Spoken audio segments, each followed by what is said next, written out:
Hey there. Subscribe to my channel.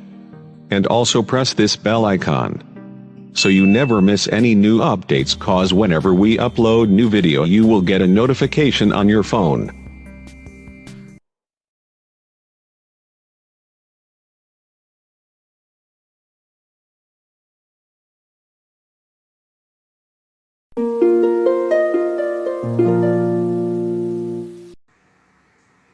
Hi, today in my bench I have this Jvc stereo integrated amplifier. The model number of it is the A-X30.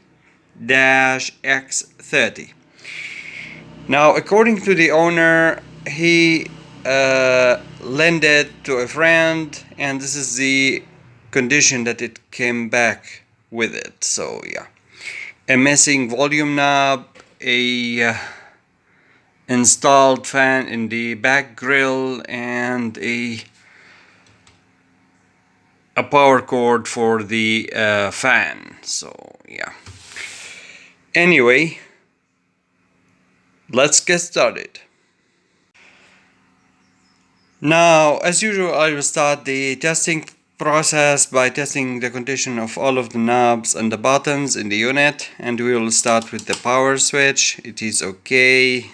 These two are the speakers, A and B. Nice. This is the bass key. As we can see, it is not broken. Treble as well, it is working. This thing, I believe it has, or it have a VDF display for a VU meter, or as a VU meter. I believe it is a VDF. Anyway, looks okay. These selection buttons, the phono tuner AWACS, they seems to be working. The tape, it is tape 1, it is frozen. Tape 2 also frozen. Loudness switch okay. Balance also okay. The volume, it is also okay. Now this is the condition of all of the knobs and buttons in the front. Let's turn the unit around and take a look in the back.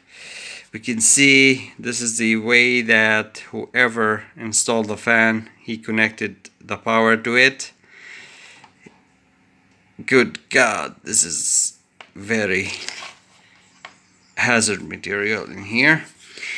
As we can see, here is the speaker terminals, the A and B, and they looks okay. This one, it is a little bit dented. The tape 1 jack, the record play, we can see that it is either missing or it is inside of the unit, I don't know. And here is the input of the unit, the RCA jacks. All of the jacks, they are okay. So beside all of this, the unit looks okay, and nothing appears to be damaged except the cover of it. There is this dent in here, and as we can see, all of these dents and holes for the fan. So now what I'm going to do, I will remove the back cover and take a look inside and see what's wrong with this unit. Now here is the inside of the unit after I remove the back cover, and in order so you can remove the back cover in this model, you have to remove 2 screws from this side and 2 screws from this side and 2 in the back, and you can draw it out. So yeah. Now, as we can see, a lot of dust and dirt inside of this unit, and here is the tape record play jack. As we can see, it is just wiggling in the breeze inside. 3 amp diodes, 2 transistors, for each channel, a dual sharing current resistors for the transistors in the same construction. Man, this thing went to hell, or it was in hell. The tape switches, they are broken, as we can see. The volume key look okay.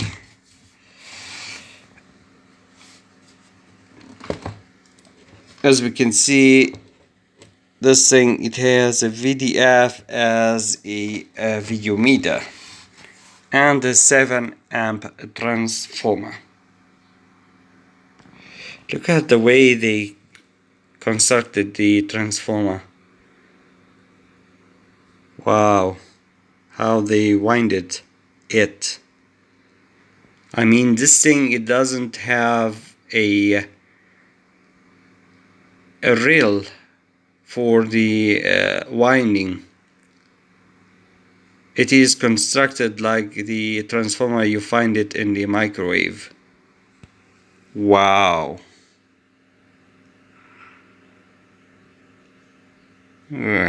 Yes. So, as usual, I will begin by removing all of this dust and dirt so I can see clearly what I'm dealing with. Now, here is the inside of the unit after I clean it up and give it a lot of brushing. We can see that around 80 to 84% of the dust and dirt has been removed. Now, taking a look at the component in the amplifier board, we can see that there is no obvious burned resistors or blown capacitors or transistors in this section. Taking a look at this section as well, we can see the same thing. This is just dirt. Oh, we have what I think it is. It is a blown transistor. Maybe? I'm not quite sure. But I believe this transistor in here, it look split in half. So yeah, from this corner. I don't know.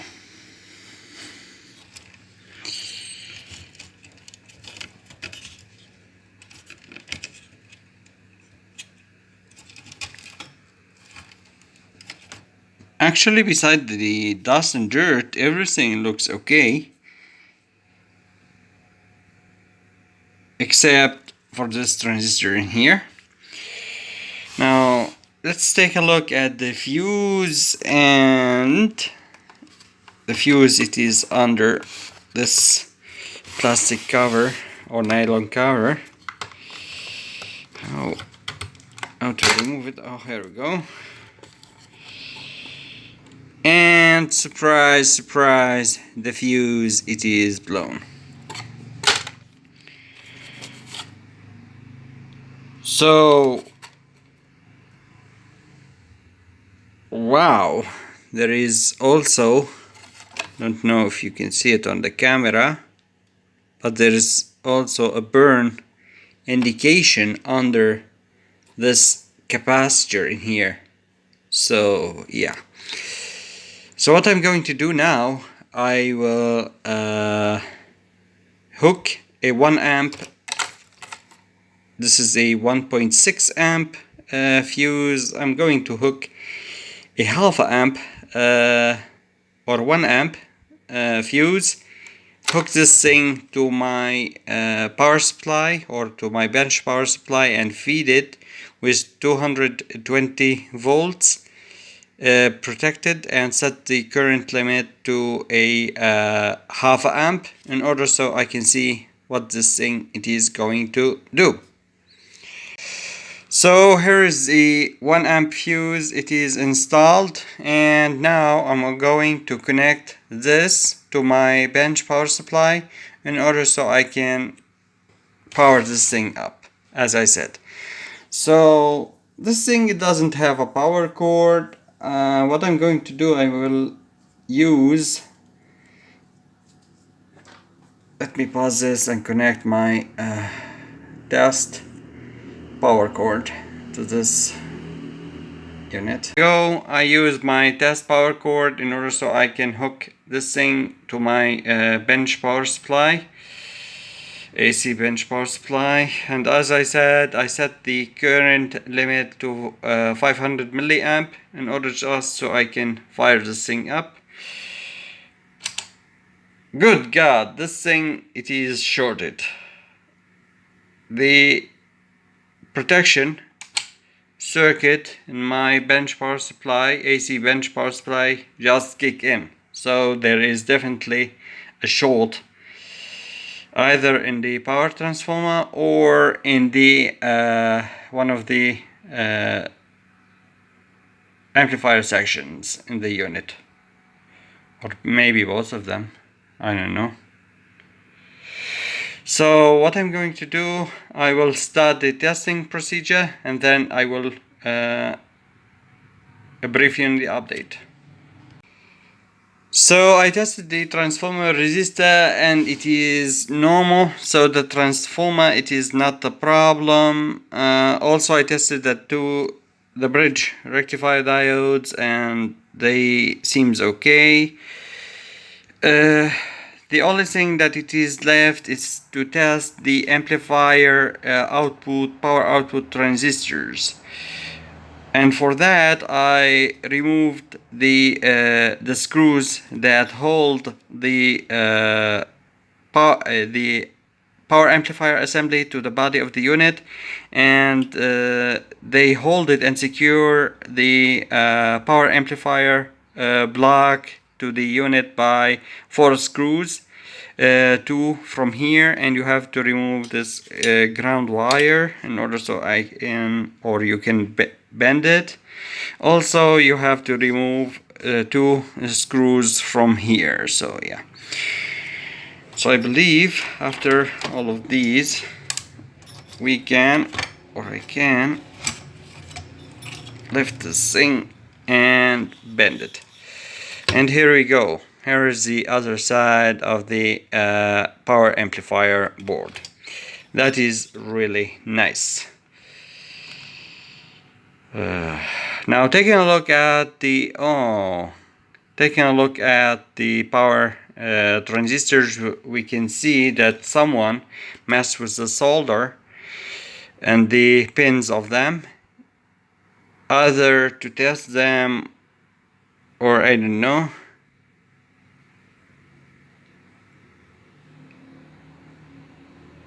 So definitely we have a power transistor problem in this amplifier.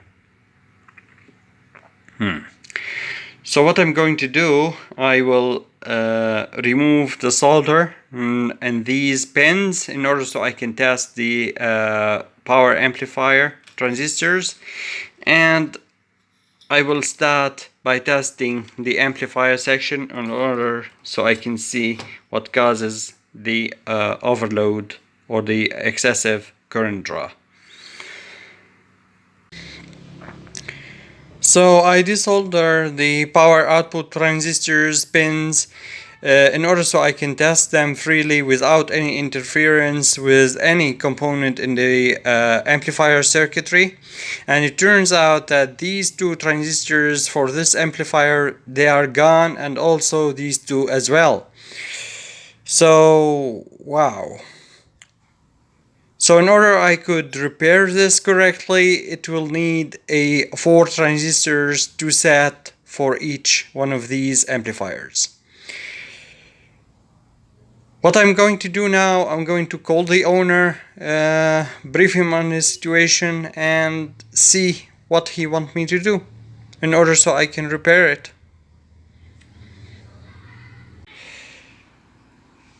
So I talked to the owner and I told him about the condition that his amplifier it is in it, and we discussed the fee and the parts it needed to be replaced in order so I can repair it correctly. And he told me that he doesn't care if the amplifier was restored or not, he only care that it will work and work correctly.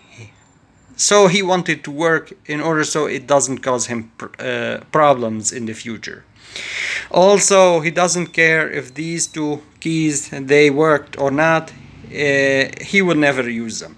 In fact, he told me that he will use this amplifier in his garage just so he can listen to music from his phone or from his DVD. So what I'm going to do, I will test all of these components in these two amplifiers, replace the burned ones, and install a new power amplifier transistors, and I believe I can repair it correctly after all of this. So here is the power amplifier board. It is fully repaired and I replaced all of the burned transistors and resistors. And here is the new power output transistors. They are installed and soldered into their places. And if I just flip the board, you can see that here is the new component. They are installed like they should be. Now, as for the burnt component, here is the burnt component in both amplifier circuitry.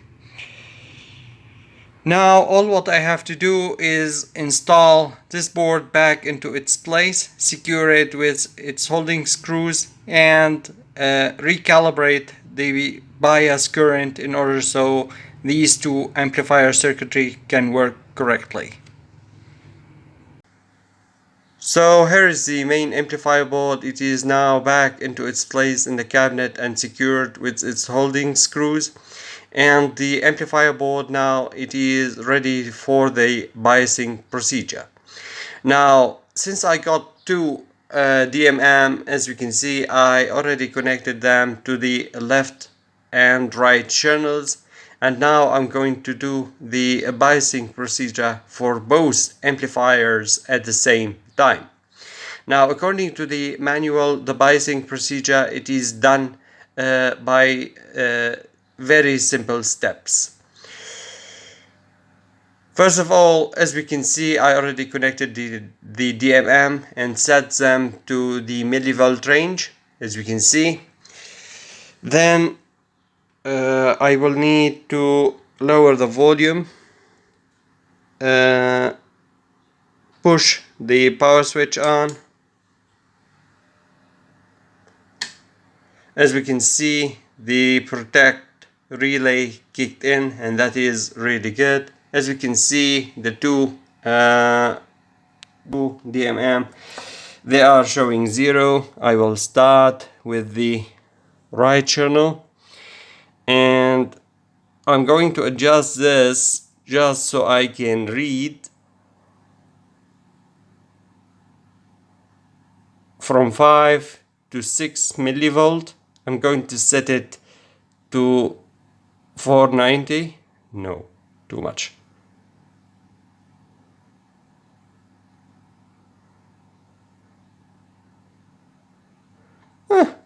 Good. The other one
So the bias for this stage, it is between 5 millivolt and 6 millivolts, and I will let it run or warming up for 5 minutes, and then I will recalibrate the same pots until I read 11 millivolts in these two DMMs. So I'm going to pause this video, wait for 5 minutes to pass, and then I will continue the biasing adjustment. So after 5 minutes of warming up, I'm now going to readjust the pots until I get a 11 millivolts on this meter and also 11 millivolts on this meter, and I will start with the right channel. As we can see, here we go. Here's 9.7, 10.80, 30, 80, 90. Here we go. Here is 11.06 on this channel. That is really good. In the other channel, let's tweak it until we get 11 point, the same kind of reading. Here we go, here we go, here we go. No.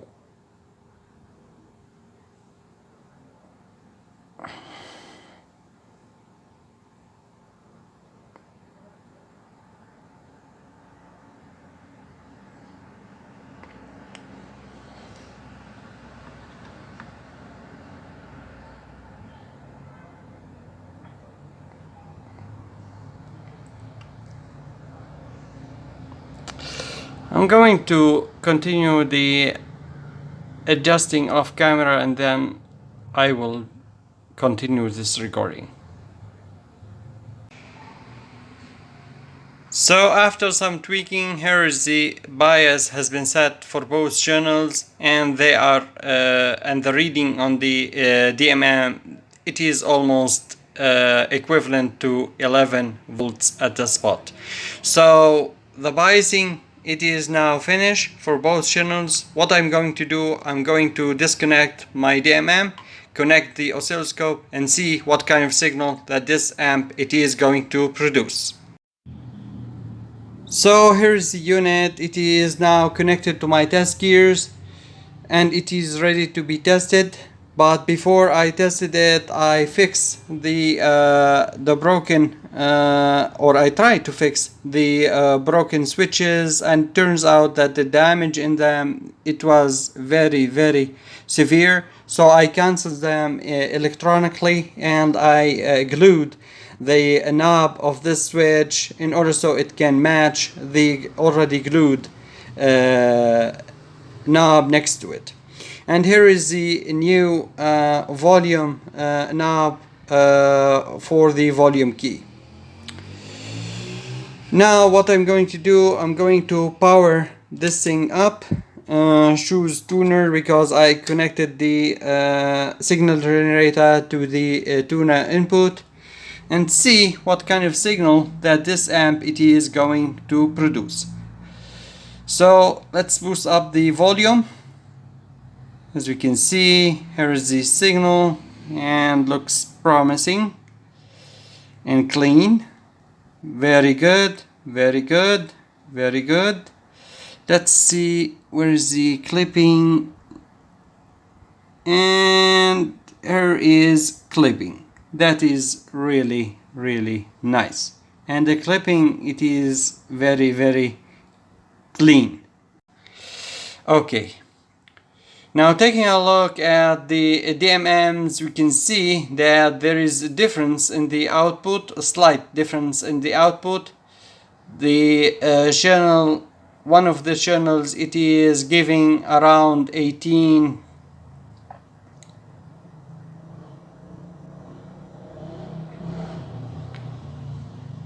and a half, and one of them, as we can see, this one it is giving 18.3.4, and this one it is giving 18.2. So the average, it is 18.3, let's say it. So here is the calculator. 18, let's say 18.3 volts, multiply it with 18.3 equals divided by 8, because the load it is 8, and we are getting around 41 watts, 0.8. So it is close to 42 watt on each one of these channels, and that is really, really nice. So this tells me that the output, it is very, very good, and the unit, it is giving the recommended or the advertised watt, like it came from the factory and it is mentioned in the manual. Wow, really nice. So in the end, I believe I have now a working amplifier. All what I have to do is fix the budge-in wire in the main power cable, put the back cover on, and this unit, it is ready to be delivered to the owner. I hope in the end that you enjoyed this video. If you did, please like, subscribe. Thank you for watching. See you next time.